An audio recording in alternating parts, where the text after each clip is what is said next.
नमस्कार।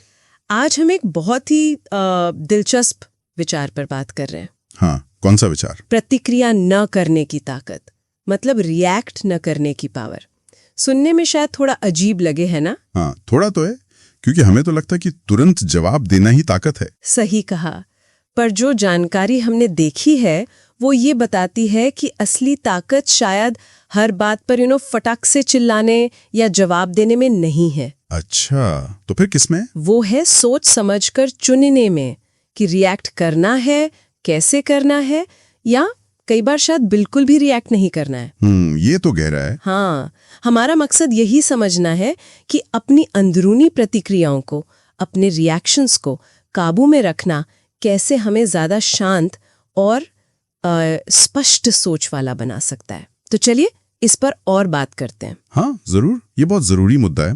तो शुरुआत करते हैं इस बात से कि ये जो तुरंत बिना सोचे समझे रिएक्ट करने की आदत है, इसका नुकसान क्या है? हाँ, क्या नुकसान है? देखिए, हर उकसावे पर, हर छोटी बड़ी बात पर तुरंत कूद पड़ना, ये हमारी मेंटल एनर्जी को निचोड़ लेता है। सही बात है, ड्रेन्ड महसूस होता है। बिल्कुल, और ये ऐसा है जैसे हम अपनी शांति, अपना कीमती वक्त किसी ऐसे के हवाले कर रहे हैं जो शायद जानबूझकर हमें उकसा रहा हो। हाँ, कई बार लोग सिर्फ अटेंशन चाहते हैं। वही, वो हमारा ध्यान चाहते हैं, हमारी एनर्जी चाहते हैं, और हमारी तत्काल प्रतिक्रिया, हमारा वो गुस्सा या झुंझलाहट उन्हें वही दे देती है जो वो चाहते थे। मतलब कंट्रोल उनके हाथ में चला गया। हाँ, मतलब हम अपना नियंत्रण एक तरह से खो देते हैं। और इसके ठीक उलट फिर प्रतिक्रिया न करने में एक छिपी हुई ताकत है। बिल्कुल, ये कमजोरी नहीं है जैसा कुछ लोग सोच सकते हैं।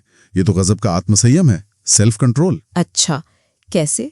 जब हम तुरंत रिएक्ट नहीं करते तो हमें एक बहुत कीमती चीज मिलती है, वक्त, सोचने का वक्त। हाँ, वो पॉज। हाँ, वो पॉज, स्थिति को समझने का और ये तय करने का कि क्या जवाब देना भी है या नहीं, और अगर देना है तो क्या और कैसे। नियंत्रण हमारे हाथ में रहता है, उनके नहीं। और यहीं पर शायद धैर्य, पेशेंस का रोल आता है। सही पकड़ा। धैर्य सिर्फ इंतजार करना नहीं है, धैर्य है दबाव में भी, मुश्किल हालात में भी अपना आपा बनाए रखना। ये समझदारी की निशानी है। सोचिए, अंदर भावनाओं का तूफान चल रहा है, गुस्सा है, दुख है, पर जो धैर्य रखता है वो किनारे पर खड़ा होकर सब देख सकता है, वो लहरों में बह नहीं जाता। और शांत दिमाग बेहतर फैसले लेता है। हमेशा। गुस्सा शायद पल भर का जोश दे दे, चिल्लाने से शायद लगे कि हम जीत गए, पर धैर्य वो लंबी बाजी जिताता है, लॉन्ग टर्म विन।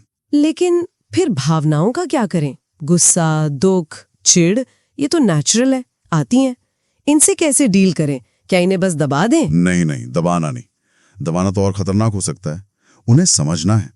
इसे ही आजकल लोग इमोशनल इंटेलिजेंस कहते हैं। अच्छा, मतलब अपनी भावनाओं को पहचानना, एक्नॉलेज करना। हाँ, मुझे गुस्सा आ रहा है या मैं उदास हूं, और फिर ये तय करना कि इस भावना के साथ करना क्या है। उन्हें महसूस करें, पर उनके गुलाम ना बने। बिल्कुल, भावनाएं मेहमान की तरह हैं, आती हैं, कुछ देर रुकती हैं, फिर चली जाती हैं। बस उन्हें अपने घर का यानी अपने मन का मालिक ना बनने दें, अपने व्यवहार पर हावी ना होने दें।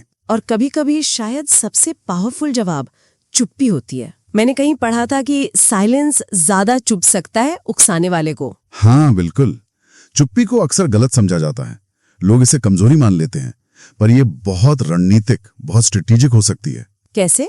ये दिखाती है कि आप सामने वाले की नेगेटिविटी के लेवल तक नीचे गिरने को तैयार नहीं है। ये बहस को वहीं रोक देती है, और कई बार तो सामने वाले को सोचने पर मजबूर कर देती है कि अरे, मेरी बात में शायद दम नहीं था, तभी तो कोई रिएक्शन नहीं मिला। हाँ, ये उसको डिसआर्म कर देता है। हाँ, ये एक प्रोसेस है। पहला कदम, सच में सुनना। सिर्फ शब्द नहीं, बल्कि सामने वाला क्या कहना चाह रहा है, क्यों कह रहा है, ये समझना। Listening, active listening. हाँ। दूसरा कदम, थोड़ा रुकना, पॉज लेना, अपनी भावनाओं को थोड़ा शांत होने देना। वो जो पहला रिएक्शन आता है ना, गुस्से वाला, उसे निकल जाने देना। और तीसरा, फिर तय करना कि क्या बोलना है और कैसे बोलना है। एक शांत, तर्कसंगत जवाब गुस्से में या भावनाओं में बहकर बोले गए 1000 शब्दों से ज्यादा वजन रखता है, ज्यादा असरदार होता है, और शायद कम नुकसानदेह भी। जल्दबाजी में बोले गए शब्द रिश्तों में दरार डाल सकते हैं। बिल्कुल, ये बहुत अहम बात है। और इससे जुड़ा एक और पॉइंट है, ये समझना कि हर किसी की बात, हर आलोचना, हर ताना हमारे ध्यान के लायक नहीं होता। हाँ, ये चुनना कि अपनी एनर्जी कहाँ लगानी है। सही कहा। हमारी मानसिक ऊर्जा, हमारी अटेंशन वो लिमिटेड है। उससे हर किसी पर, खासकर उन लोगों पर जो सिर्फ नेगेटिविटी फैलाते हैं या बस आपका ध्यान खींचना चाहते हैं, क्यों बर्बाद करें? तो नजरअंदाज करना भी एक जवाब है। हाँ, कभी कभी किसी को या किसी बात को पूरी तरह नजरअंदाज कर देना ही सबसे पावरफुल जवाब होता है। और इसके लिए अपने इमोशनल ट्रिगर्स को पहचानना बहुत जरूरी है। इमोशनल ट्रिगर्स मतलब वो बातें जो हमें तुरंत भड़का देती हैं, हमारी दुखती रग। हाँ, वही। शायद कोई खास तरह की आलोचना हमें बर्दाश्त नहीं होती, या जब कोई हमें कमतर महसूस कराता है, या कोई पुरानी बात याद दिलाता है। जब हम जानते हैं कि कौन सी बात हमें आसानी से गुस्सा दिला सकती है या उदास कर सकती है, तो हम पहले से तैयार रह सकते हैं। बिल्कुल। जैसी वो स्थिति आए, हम पहचान लेते हैं, अरे ये मेरा ट्रिगर पॉइंट है, और फिर हम रिएक्ट करने के बजाय कंट्रोल चुन सकते हैं। याद रखिए, एक बहुत गहरी बात है, जो आपको भड़का सकता है वो एक तरह से आपको नियंत्रित कर रहा है। वाह, ये तो सोचने वाली बात है। और ये रिएक्शंस, ये ट्रिगर्स, ये हमारे रिश्तों पर कितना असर डालते होंगे? बहुत ज्यादा, खासकर करीबी रिश्तों में। गुस्से में, जल्दबाजी में कहे गए शब्द वो वापस नहीं लिए जा सकते, और उनका जख्म गहरा होता है। हाँ, कड़वे बोल सालों के भरोसे को, प्यार को पल भर में तोड़ सकते हैं। रिश्तों को बनाने में वक्त लगता है। उन्हें बनाए रखने के लिए प्रतिक्रिया से ज्यादा समझदारी और संयम की जरूरत होती है। रुकना, सोचना, फिर बोलना, ये मंत्र रिश्तों को बचाता है, उन्हें मजबूत करता है। तो अंत में ये सब घूम फिर कर मन पर नियंत्रण पाने जैसा है? मतलब अपनी खुशी की, अपनी शांति की चाबी दूसरों के हाथ में ना देना। सही कहा। अपने मन का मालिक खुद बनना। और इसका एक बहुत ही प्रैक्टिकल तरीका जो अक्सर सुझाया जाता है। क्या? गहरी सांस लेना, डीप ब्रीदिंग। अच्छा, वो कैसे मदद करता है? जब भी लगे कि आप रिएक्ट करने वाले हैं, गुस्सा आने वाला है, बस कुछ पल रुकिए, 2-4 गहरी सांसें लीजिए। ये फिजिकली भी बॉडी को शांत करता है, हार्ट रेट कम करता है, और दिमाग को सोचने का वक्त देता है। बिल्कुल। वो जो ऑटोमेटिक इमोशनल रिएक्शन होता है ना, उसे इंटरप्ट कर देता है। आपको चॉइस देता है कि आप कैसे रिस्पॉन्ड करना चाहते हैं। वो कुछ सेकंड का पॉज बहुत फर्क ला सकता है। तो आज की इस पूरी बातचीत का सार निकालें तो असली ताकत शायद आवाज ऊंची करने या तुरंत पलटवार करने में नहीं है। नहीं, बिल्कुल नहीं। बल्कि वो है अंदरूनी शांति में, धैर्य में, और सोच समझकर अपनी प्रतिक्रिया चुनने या न चुनने में। ये बाहरी दुनिया को कंट्रोल करने के बारे में उतना नहीं है जितना अपने अंदरूनी जगत पर, अपने मन पर महारत हासिल करने के बारे में है। एकदम सही कहा। और इसी से शांति और प्रभावशालीता दोनों आते हैं। अगर जल्दबाजी में बिना सोचे समझे बोले गए शब्द इतना स्थायी, इतना परमानेंट नुकसान कर सकते हैं, तो सोचिए कि लगातार अभ्यास की गई सोची समझी चुप्पी या बहुत ध्यान से चुने गए शांत शब्द वो कितना सकारात्मक और स्थायी प्रभाव डाल सकते हैं। वाह, ये बहुत गहरा सवाल है।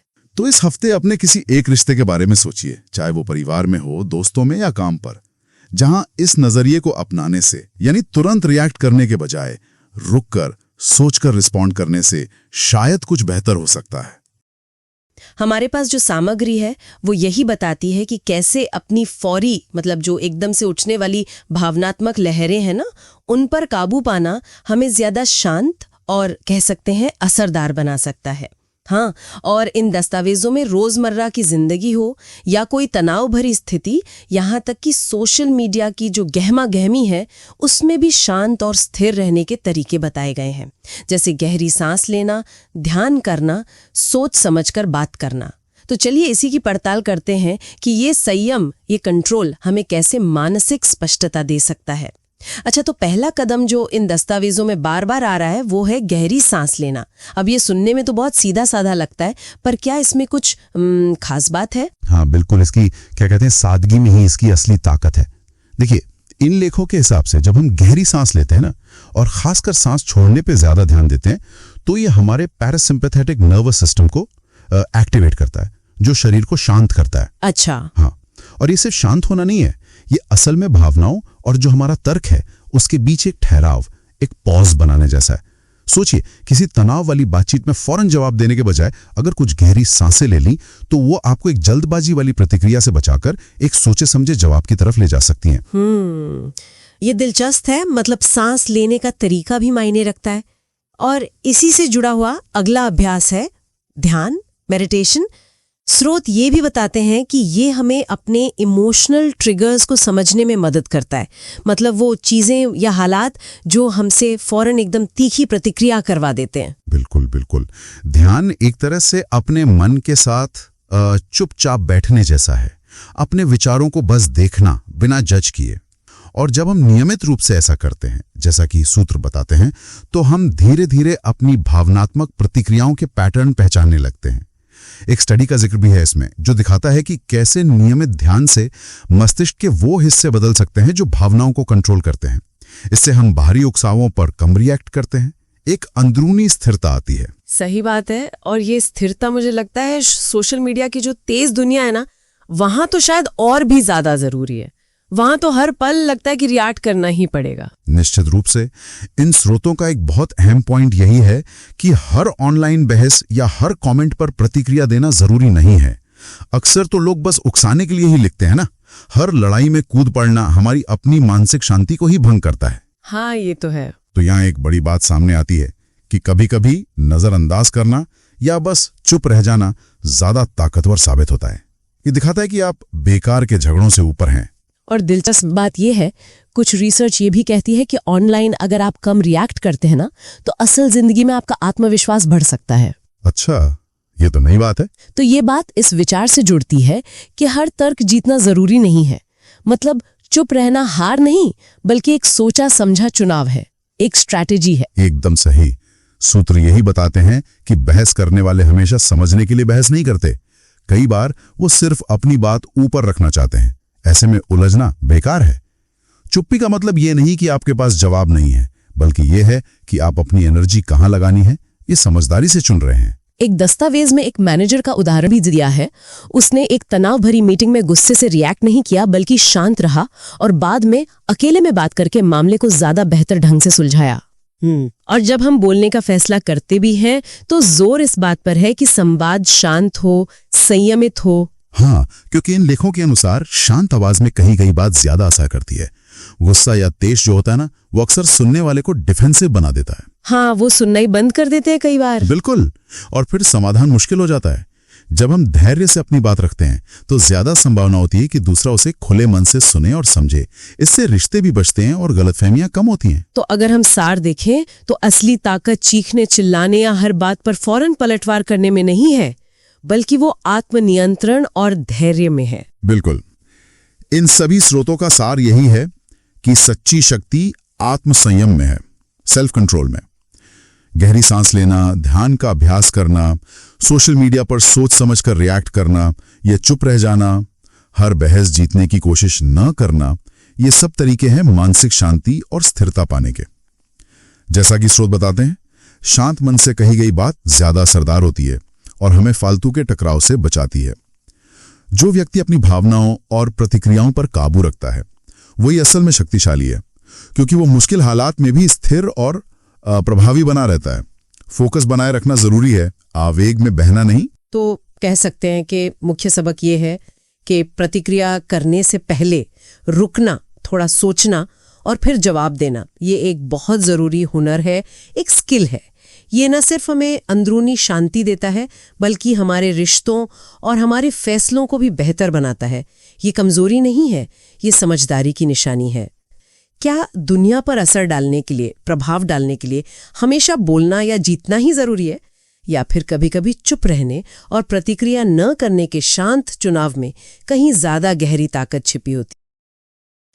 कई बार ऐसा लगता है कि बहसें सिर्फ, क्या कहते हैं, अहंकार के लिए होती हैं। हाँ, या किसी को गलत साबित करने के लिए, हल निकालने के लिए कम। एग्जैक्टली। तो जानकारी ये कहती है कि ऐसी बहसों को पहचानना जरूरी है जो सिर्फ आपका समय लेंगी, आपकी एनर्जी लेंगी और मानसिक शांति भी खराब करेंगी। हाँ, तो अगर लगे कि ये बस ईगो की लड़ाई है, कोई नतीजा नहीं निकलने वाला, तो बेहतर है कि उसमें ना पड़े, अपनी एनर्जी बचाएं। एनर्जी बचाने की बात से याद आया, मौन की शक्ति पर भी काफी जोर दिया गया है, मतलब चुप रहना। हाँ, पर ये सिर्फ चुप रहना नहीं है, ये अपने आप में एक स्टेटमेंट हो सकता है, एक जवाब। अच्छा, कैसे? जैसे आपकी चुप्पी सामने वाले को सोचने का मौका दे सकती है, या बिना कुछ कहे अपनी असहमति जता सकती है। ये तो है। कभी कभी चुप रहने से बात बढ़ती नहीं है। बिल्कुल। और ये दिखाता है कि आप में धैर्य है, आप सिचुएशन को समझ रहे हैं, एकदम से भावनाओं में नहीं बह रहे। ये एक तरह का आत्मसंयम ही है। और ये संयम सिर्फ बातचीत तक ही सीमित नहीं है ना, उन चीजों पर भी लागू होता है जो हमारे कंट्रोल में ही नहीं है। हाँ, ये बहुत जरूरी पॉइंट है। जैसे मौसम है, या शेयर बाजार का उतार चढ़ाव, या दूसरों के विचार। हाँ, दूसरों के विचार तो बिल्कुल हमारे बस में नहीं होते। सही। तो इन चीजों पर गुस्सा करना या परेशान होना, इससे होता क्या है? सिर्फ हमारी एनर्जी वेस्ट होती है, तनाव बढ़ता है। हाँ, तो समझदारी इसी में। जैसा कि जानकारी में कहा गया है कि जो चीजें बदल नहीं सकते उन्हें स्वीकार कर लें। अपना ध्यान उस पर लगाएं जो आप कंट्रोल कर सकते हैं, यानी अपनी प्रतिक्रिया। अपनी प्रतिक्रिया, ये बहुत बड़ी बात है। बिल्कुल। असली कंट्रोल वही है। और ये स्वीकार करने वाली बात दूसरों की अलग सोच पर भी आती है। अक्सर हमें लगता है कि सामने वाला हमारी तरह क्यों नहीं सोचता। हाँ, और हम उन्हें बदलने की कोशिश भी करते हैं, जिससे टकराव होता है। बिल्कुल। जानकारी ये सुझाव देती है कि ये समझें कि हर किसी की सोच उनके अपने अनुभव, उनकी परवरिश का नतीजा है। तो उन्हें बदलने के बजाय उनकी बात समझने की कोशिश करें, सम्मान दें, भले ही आप सहमत ना हो। इससे शायद रिश्ते भी बेहतर होते। निश्चित रूप से बेवजह का तनाव कम होता है। और इन सब में बेकार की बहसें टालना, दूसरों को बदलने की कोशिश न करना, इसमें एक और चीज बचती है, हमारा समय। हाँ, समय का मूल्य, इस पर बहुत जोर है कि समय बहुत कीमती है, इसे फिजूल की चीजों में बर्बाद न करें। सीधा सा तर्क है, समय लिमिटेड है, उसे नेगेटिविटी में या ऐसी बहसों में क्यों लगाना जिसका कोई मतलब नहीं। अपना फोकस अपने लक्ष्यों पर रखें। सही बात है। जो जरूरी काम है उन पर ध्यान दें। कामयाब लोग अक्सर अपने समय को लेके बहुत सजग होते हैं। वे चुनते हैं कि एनर्जी कहाँ लगानी है। तो ये सब करने के लिए सही बहस चुनना, मौन रहना, बेवजह रिएक्ट न करना, इसके लिए सबसे जरूरी चीज क्या बताई गई है? जागरूकता, अवेयरनेस। अवेयरनेस मतलब अपने विचारों और अपनी भावनाओं के प्रति सचेत रहना। हाँ। और साथ ही अपने आसपास क्या हो रहा है उसके प्रति भी। अच्छा। जब आप जागरूक होते हैं तभी तो आप ये फैसला कर पाएंगे कि अभी रिएक्ट करना ठीक है या नहीं, या कैसे रिएक्ट करना है।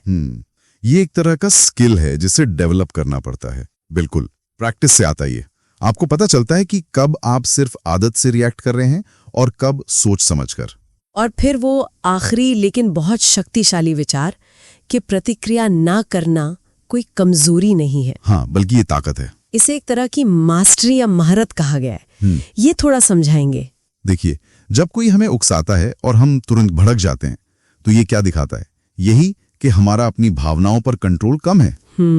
लेकिन अगर हम उस पल में शांत रह पाते हैं, सोचते हैं और फिर तय करते हैं कि क्या बोलना है या शायद कुछ नहीं बोलना है, तो वो असली कंट्रोल है। बिल्कुल, वो परिपक्वता है।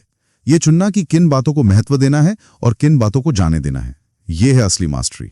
तो कुल मिलाकर आज की इस चर्चा का सार यही है कि सोच समझकर प्रतिक्रिया देना और कई बार प्रतिक्रिया न देना, ये एक बहुत ही पावरफुल आदत बन सकती है। हाँ, जो हमें ज्यादा मानसिक शांति, बेहतर कंट्रोल और शायद जीवन में ज्यादा सफलता भी दिला सकती है। सही कहा। और हम अपने सुनने वालों के लिए एक सवाल छोड़ सकते हैं सोचने के लिए। जरूर। अपनी रोजमर्रा की जिंदगी में ऐसी कौन सी स्थितियां हैं जहां आप अक्सर तुरंत रिएक्ट कर देते हैं, लेकिन शायद थोड़ा रुककर सोच समझकर जवाब देना या चुप रहना ज्यादा फायदेमंद हो सकता है?